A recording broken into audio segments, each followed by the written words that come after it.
السلام علیکم ورحمۃ اللہ۔ اللہ تعالیٰ کو اوپر والا کہنا کیسا؟ کچھ لوگ اللہ تعالیٰ کا نام لینے کے بجائے اس کو اوپر والا بولتے ہیں۔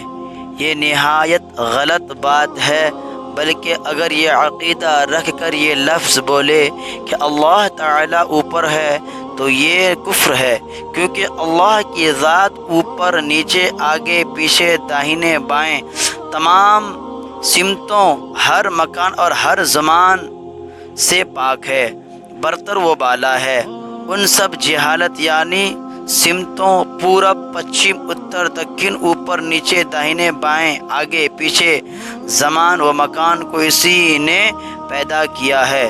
تو اللہ تعالیٰ کے لیے یہ نہایت بولا جا سکتا ہے کہ وہ اوپر ہے یا نیچے ہے، پورب میں ہے یا پچھم میں ہے، کیونکہ جب اس نے ان چیزوں کو پیدا نہیں کیا تھا وہ تب بھی تھا، کہاں تھا اور کیا تھا، اس کی حقیقت کو اس کے علاوہ کوئی نہیں جانتا۔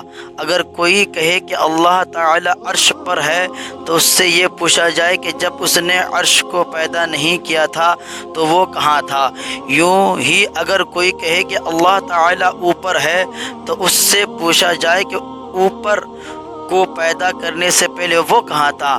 ہاں اگر کوئی شخص اللہ تعالیٰ کو اوپر والا اس خیال سے کہے کہ وہ سب سے بلند و بالا ہے اور اس کا مرتبہ سب سے اوپر ہے تو یہ کفر نہیں، لیکن پھر بھی اللہ تعالیٰ کے لیے ایسے الفاظ بولنا صحیح نہیں جن سے کفر کا شعبہ ہو، اور اللہ تعالیٰ کو اوپر والا کہنا بہرحال منع ہے، جس سے بچنا ضروری ہے۔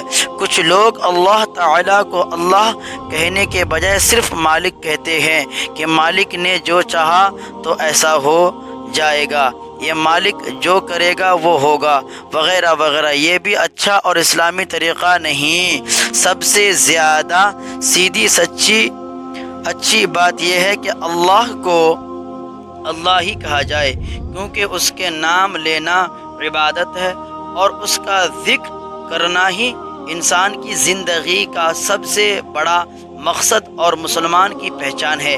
یعنی یوں کہنا چاہیے کہ اللہ جو چاہے گا وہ ہوگا، اللہ جو کرے گا وہ ہوگا۔ تو ہم تمامی لوگوں کو چاہیے کہ اللہ تعالیٰ کو اوپر والا نہ کہیں۔ غلط فہمیاں اور ان کی اصلاح، صفحہ نمبر 16۔